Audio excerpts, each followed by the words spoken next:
Hebreos capítulo 10, versículos 32 al 39. Y antes de leer, vamos a orar. Padre, muchos de nosotros vivimos agotados por nuestras luchas contra el pecado. Venimos cansados de una intensa semana laboral. Venimos preocupados por diversas situaciones que estamos viviendo. Vinimos quizá desprovistos de ánimo porque estamos enfermos, porque nuestros hogares están en dificultades, o nuestros hijos no desean saber de ti. Padre, nuestras almas necesitan el refugio de tus promesas. Padre, queremos el bálsamo de tu palabra, que es rica en esperanza.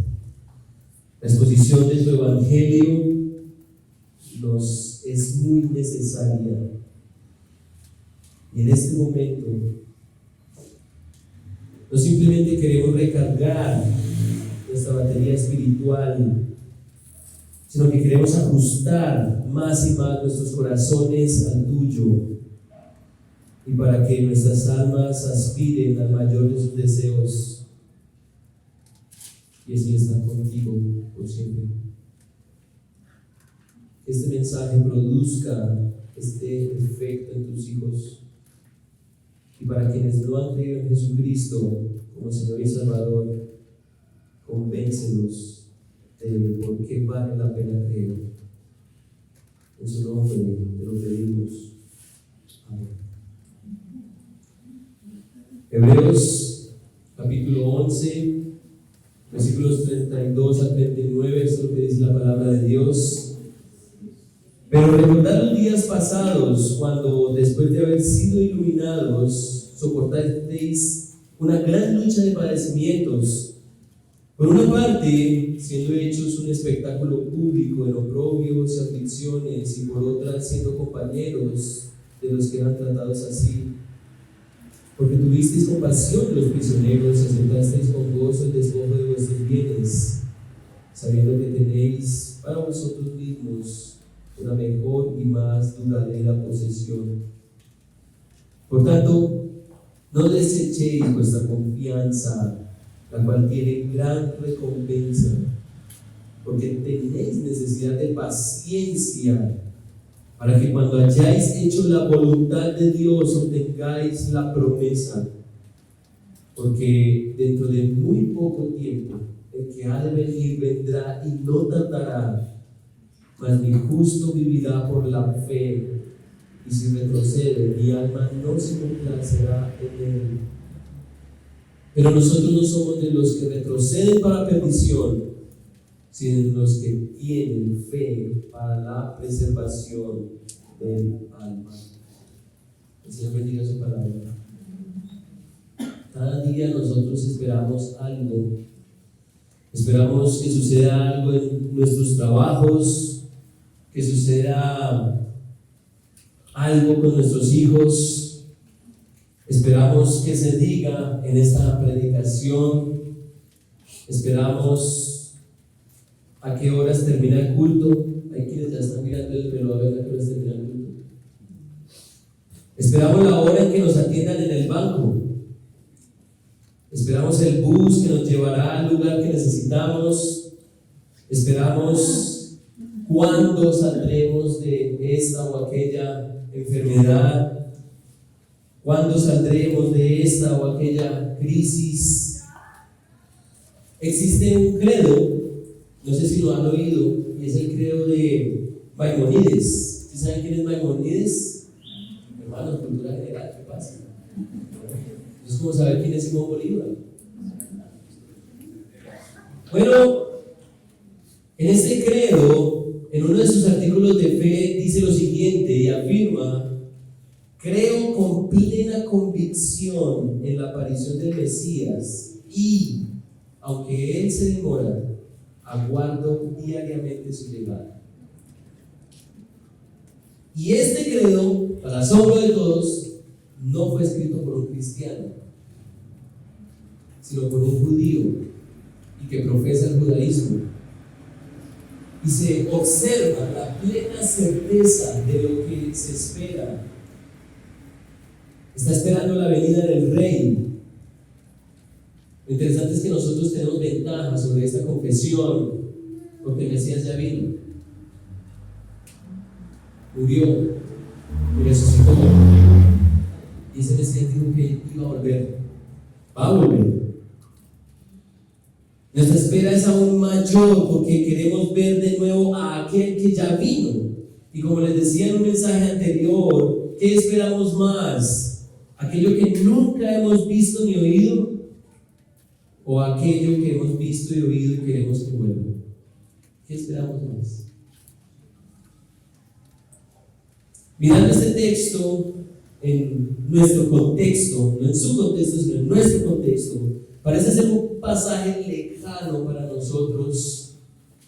Los tiempos cambian y desde nuestra óptica todo parece más fácil, más llevadero. Las ciencias humanas han avanzado de tal manera que muchas cosas están a nuestro alcance.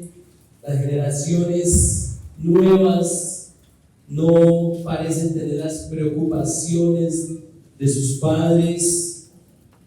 Muchos de mis hermanos aquí presentes tuvieron que vivir cosas muy duras en su infancia. El esperar o alcanzar, lograr cosas, antiguamente era mucho más difícil. Pero muchos de mis hermanos aquí, y me incluyo, han obtenido cosas con mayor facilidad.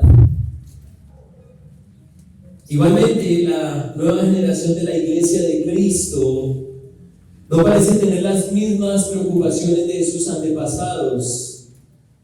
Y ciertamente somos conscientes y sabemos que hay lugares en este momento en el mundo en donde nuestros hermanos están sufriendo intensamente por su fe. Simplemente por creer en Cristo están sufriendo y padeciendo muchas cosas.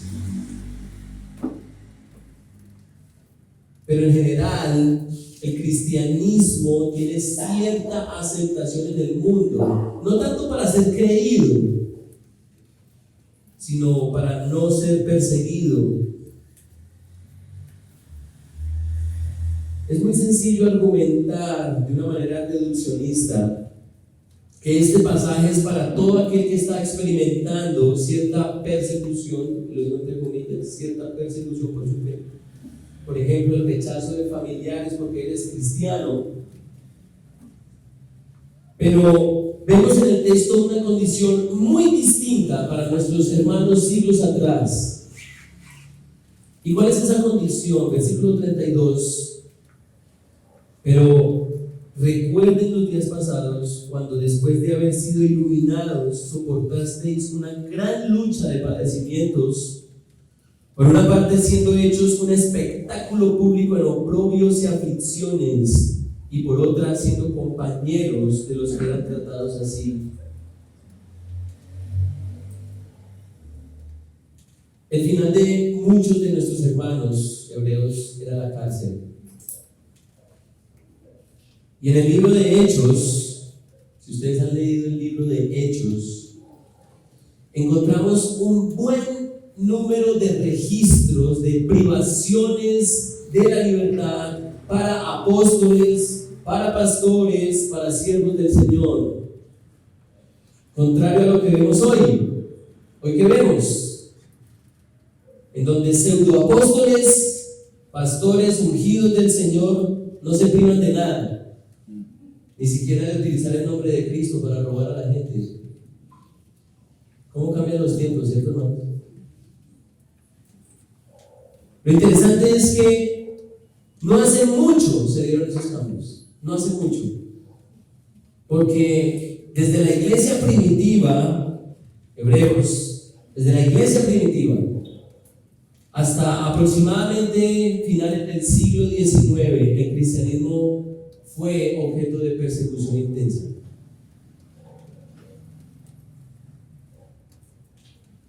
Y mientras meditaba en este texto, hermanos, y escribía el manuscrito de este sermón, me preguntaba: ¿será necesaria una intensa persecución para revelar la fe de quienes son verdaderamente hijos de Dios?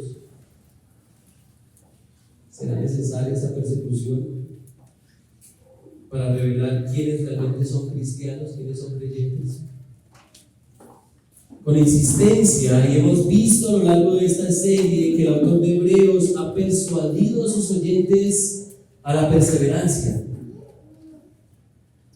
¿Y por qué hacerlo? ¿Por qué escribir todo un largo y profundo sermón para que sus lectores perseveren en la fe?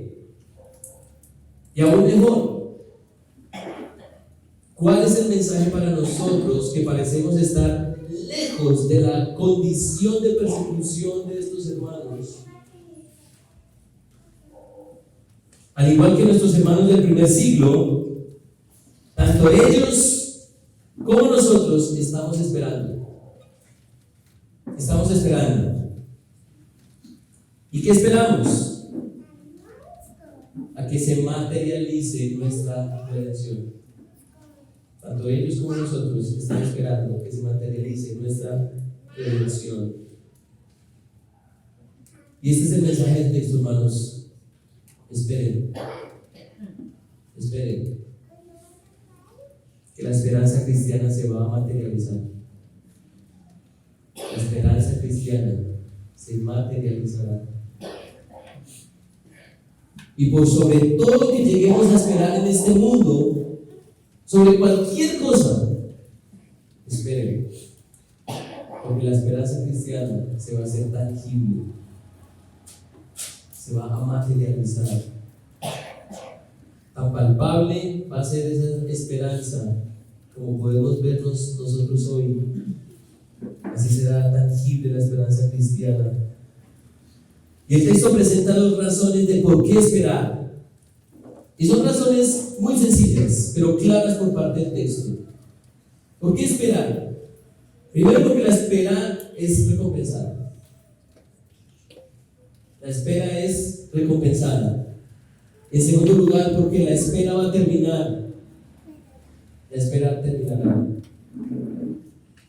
Así que, hermanos, esperen, que la esperanza cristiana se materializará, porque la espera será recompensada. Entre la audiencia del autor de Hebreos, algunos padecieron en carne propia la persecución de la fe, y otros no fueron víctimas del atentado contra creyentes, pero estuvieron cerca de sus hermanos perseguidos. Eso es lo que dice el versículo 32 y 33. Y este último grupo estaba al tanto de las necesidades físicas de sus hermanos presos, y hasta corrían peligro de ser encarcelados por ese acercamiento, por ofrecer esas ayudas. Pero fue más la compasión que el temor lo que llevó a estos hermanos a estar pendientes de los creyentes encarcelados. Y es muy interesante lo que dice el autor a ese segundo grupo, versículo 34: porque tuviste compasión de los prisioneros y aceptasteis con gozo el despojo de vuestros bienes, sabiendo que tenéis por vosotros mismos una mejor y más duradera posesión. Pregunta: ¿qué motivaba a estos hermanos a ser generosos? ¿Qué los motivaba?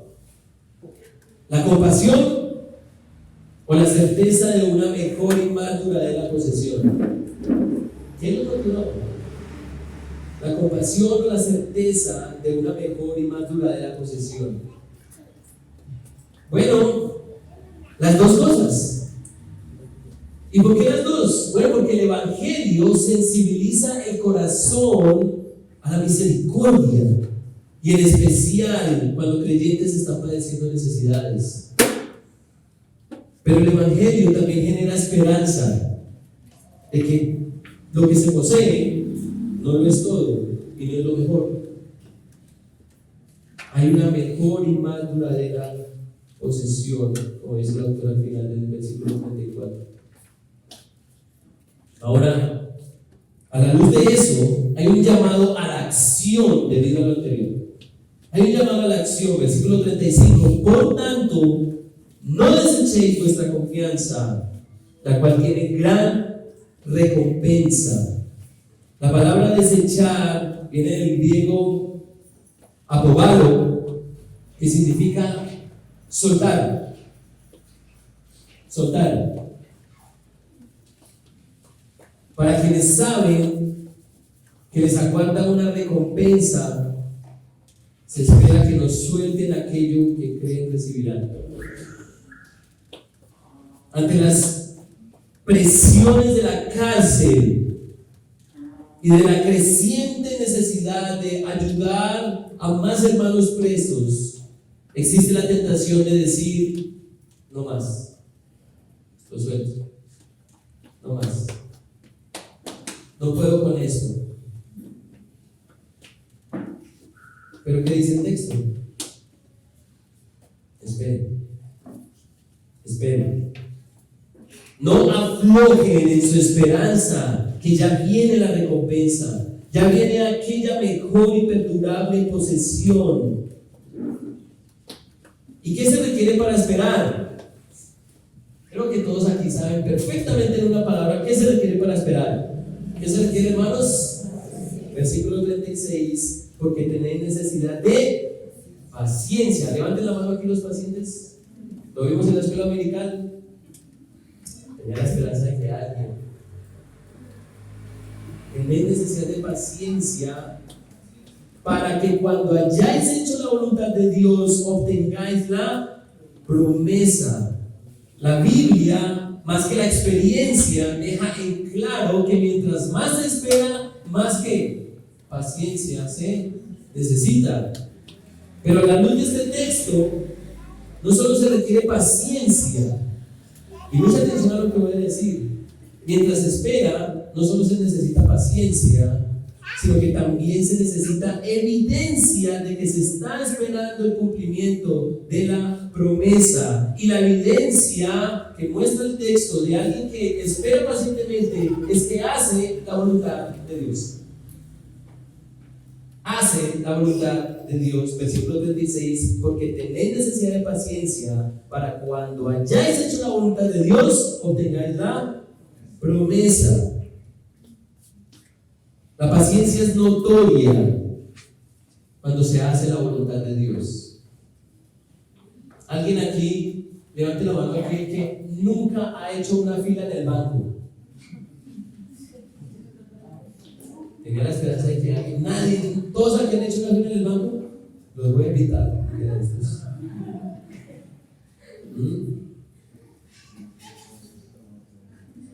Y claro, hay días en donde podemos encontrar con el banco solo para nosotros, eso es una dicha y un milagro. Pero hay otros días en donde la espera puede ser larga. Y no sé si se han dado cuenta, pero hay muchos que no soportan la espera. ¿Y qué pasa? Se van, se salen de la fila, ¿cierto? Hay evidencia de que se les agotó la ¿qué? La paciencia. El simple hecho de estar en la fila indica que con paciencia se está esperando a ser atendido.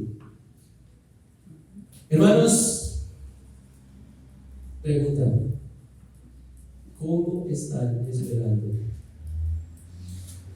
¿Cómo están esperando?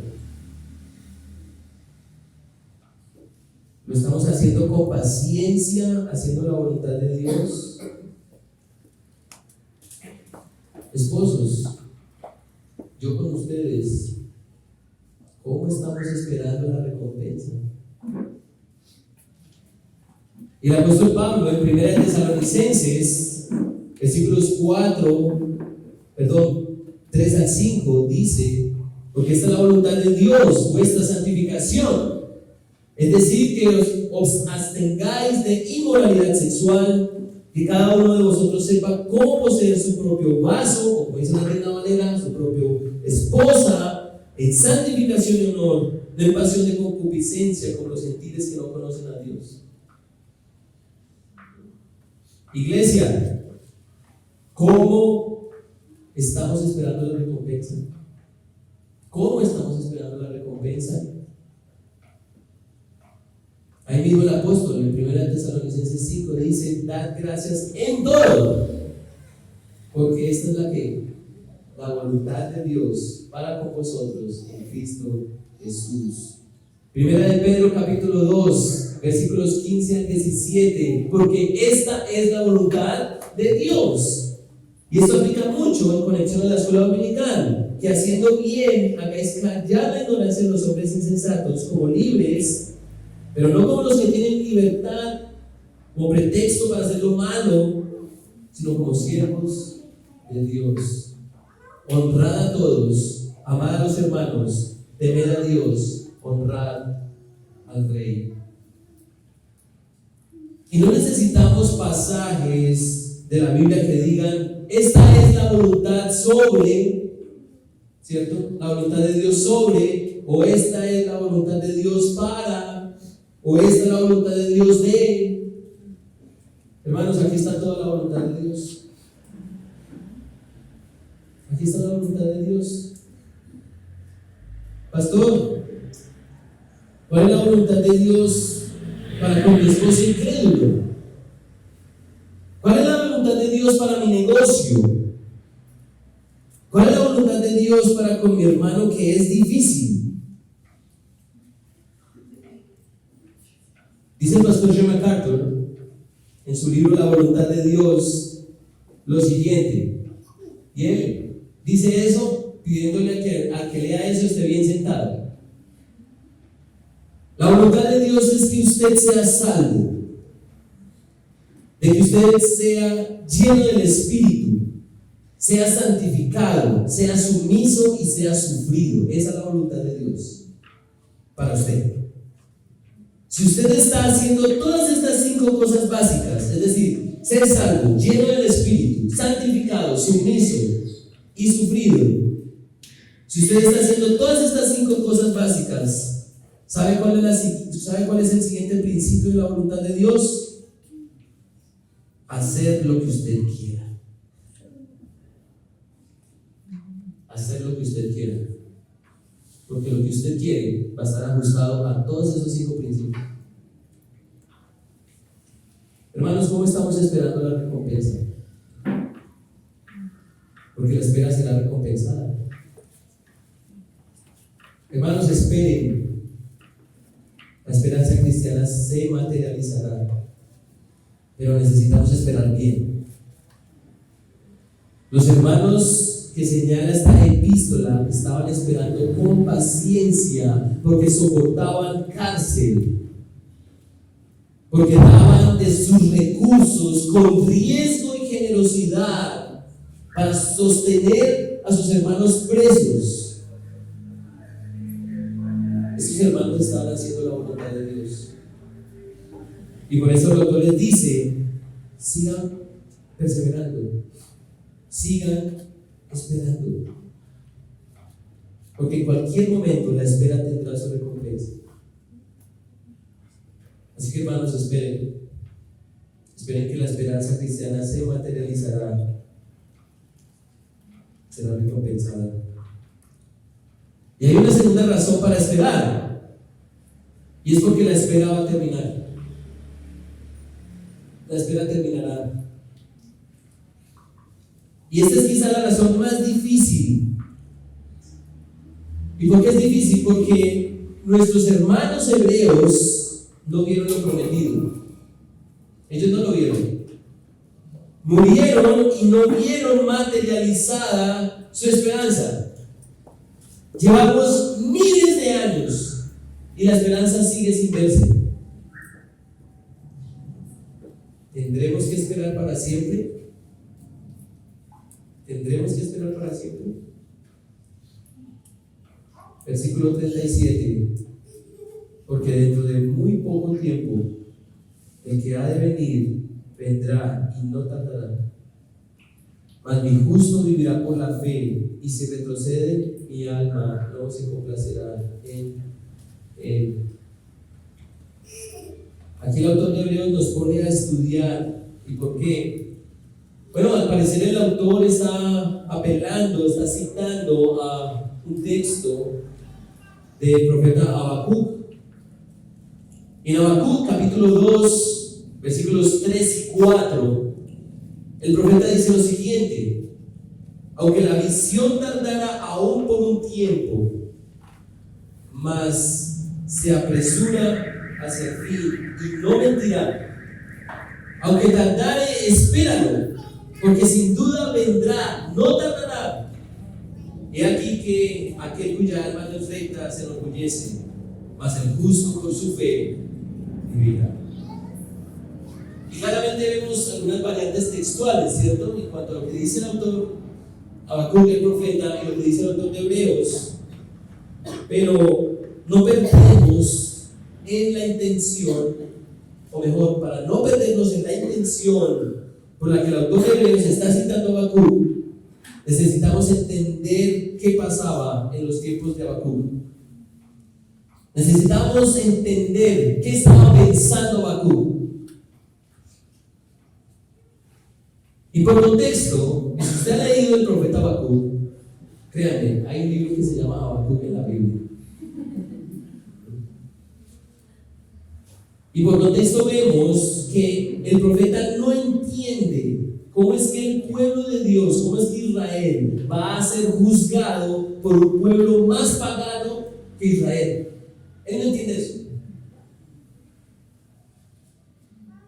El profeta en un principio reprocha el actuar de Dios, pero la respuesta del Señor es eficaz. Y por eso dice en Habacuc 2: entonces el Señor me respondió y dijo: escribe la visión y grábala en tablas, para que corra el que la lea, porque es aún visión para el tiempo señalado, se apresura hacia el fin y no defraudará. Aunque tarde, espérala, porque ciertamente vendrá, no tardará. He aquí el orgulloso, en él su alma no es recta, mas el justo por su fe vivirá. La respuesta de Dios a lo que pensaba Habacuc y lo que estaba pasando en ese entonces es: va a venir juicio para todo pecador, no para el que sea más pecador o menos pecador, no, para todo pecador va a venir un juicio. Pero también va a venir salvación para el justo que viva por fe. Y Dios dice: solo hay que esperar. Solo hay que esperar. Si volvemos a Hebreos, la variante textual que redacta el autor se da porque el autor toma del texto de la Septuaginta, es decir, de la traducción griega del hebreo del Antiguo Testamento, para argumentar su punto, y como que añade algunas ideas. Recuerden que el autor de Hebreos tiene mucho conocimiento del Antiguo Testamento, y aquí está añadiendo una idea adicional de Isaías capítulo 26, versículo 20, para señalar algo: que el tiempo está cerca. El tiempo está cerca. Que el tiempo de espera es poco. ¿Qué dice Isaías 26, 20? Ven, pueblo mío, entra en tus aposentos y cierra tras ti tus puertas. Escóndete por corto tiempo. Ahí está. Hasta que pase la indignación. Para Habacuc, el cumplimiento de salvación prometida para el justo y juicio de condenación para el impío estaba tardando demasiado, estaba tardando mucho. Y seguramente para la audiencia de Hebreos el cumplimiento de la promesa estaba tardando. Pero Dios dice, versículo 37, porque dentro de muy poco tiempo el que ha de venir vendrá y no tardará. La espera terminará, hermanos, y terminará bien para el que vive por fe, es decir, persevera. Ahora, no es muy claro de dónde extrae lo que dice al final del versículo 38. Él dice: mas mi justo vivirá por fe, y luego dice: y si retrocede, mi alma no se complacerá en él. El esperar tanto puede llevar a algunos a retroceder. Es como quienes están en una fila esperando por largo tiempo ser atendidos, pero es tanta la espera que abandonan la fila. No soportan más. Y el retroceso radica en que vendrá otro día en que hay que hacer la fila de nuevo para ser atendidos. Hermanos, mientras menos paciencia, más abandono. ¿Cuántas veces ustedes han abandonado una fila después de una larga espera?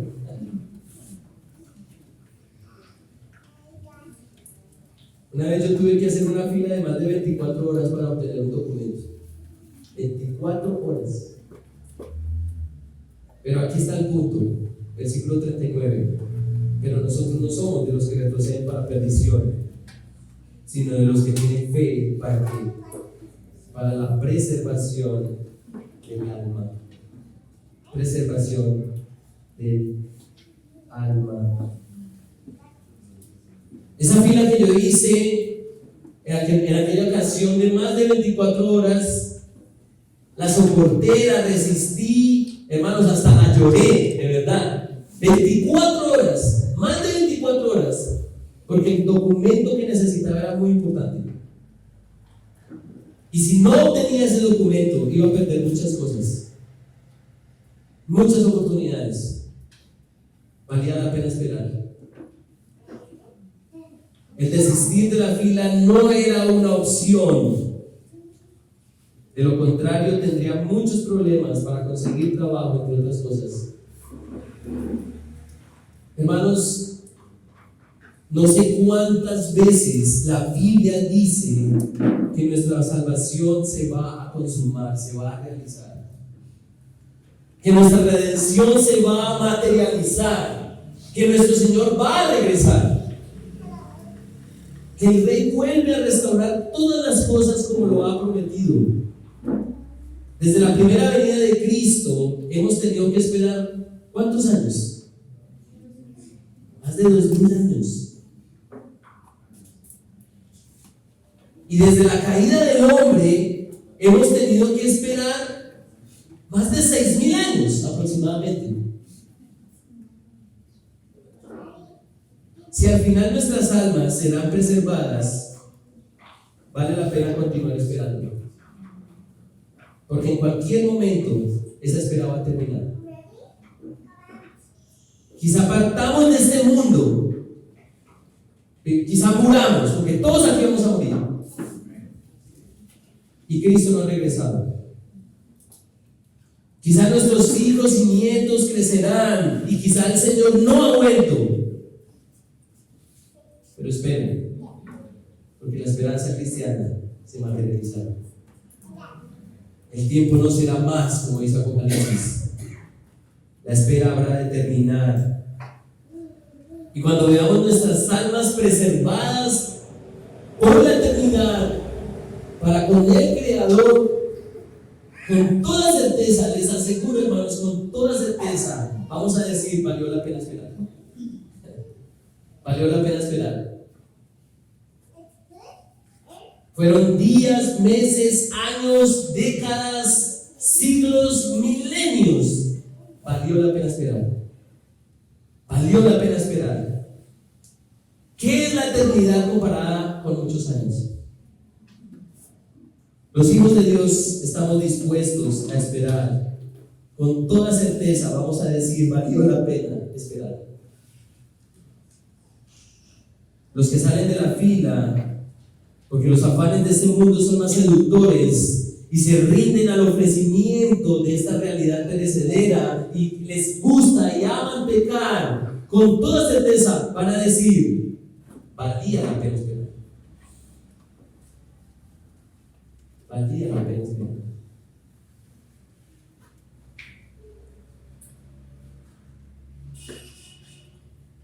Me llama la atención, hermanos, y con esto voy concluyendo este sermón. Me llama la atención que el autor se incluya a sí mismo en su declaración, versículo 39. Pero nosotros no somos de los que retroceden para perdición, sino de los que tienen fe para la preservación del alma.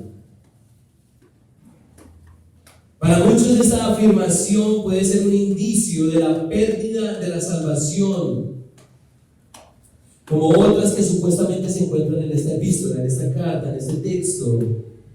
Pero como hemos visto, y muy contrario a eso, el autor está afirmando la seguridad de la salvación.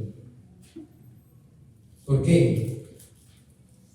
Porque nosotros no somos de los que retrocedemos, porque al final nuestra alma será preservada. Esta es la convicción de un verdadero hijo de Dios, que la simple idea de abandonar la fe es absurda,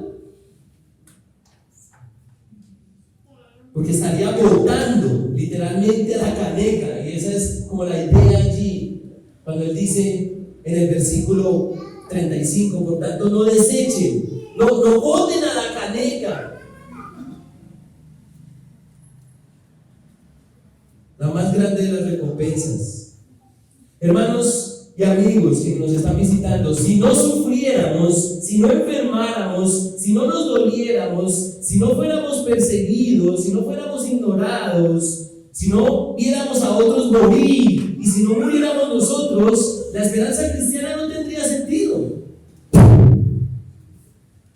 Pero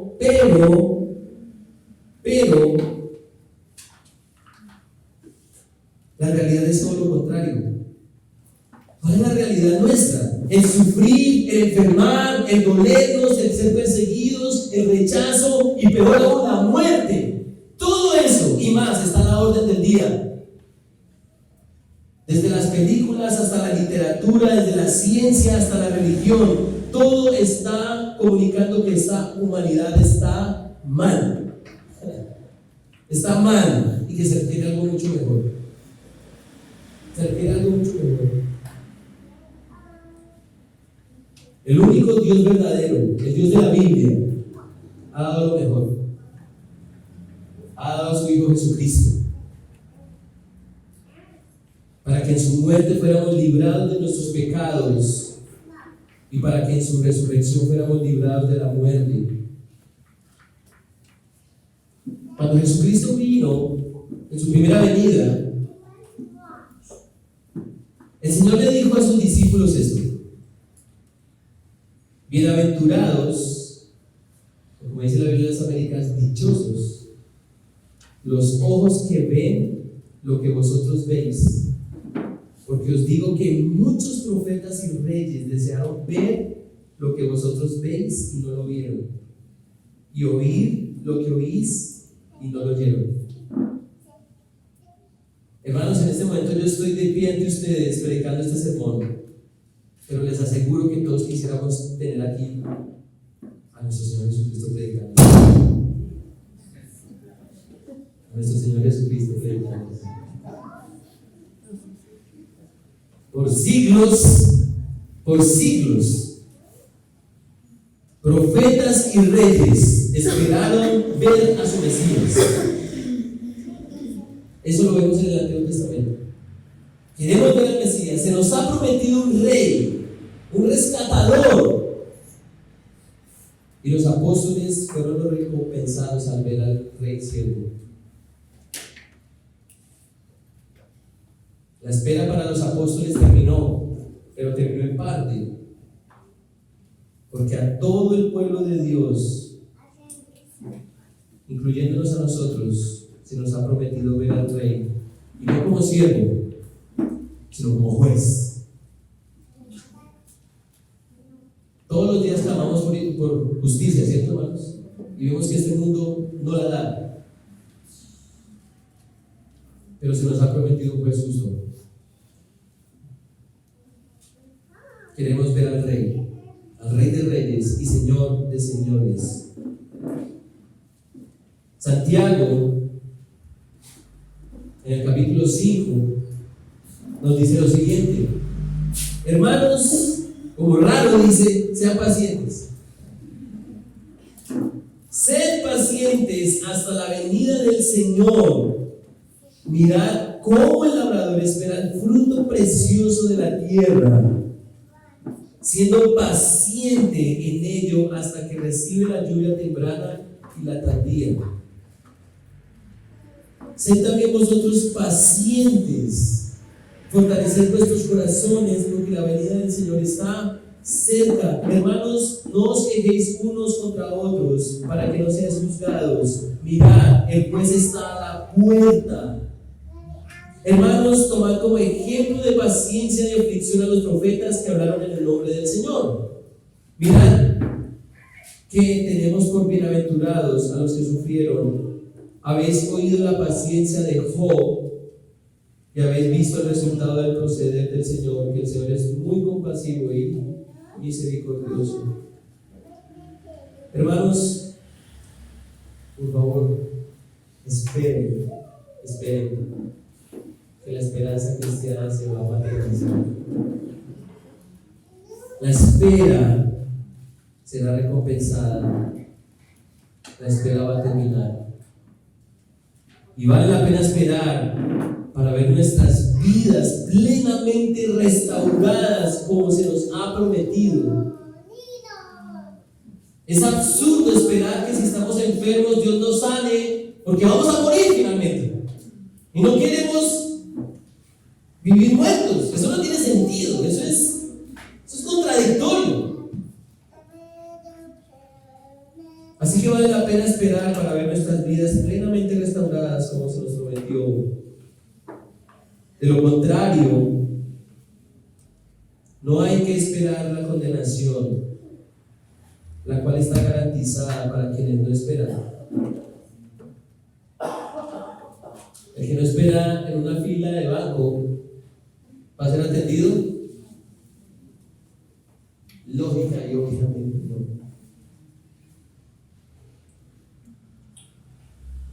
Los que no esperan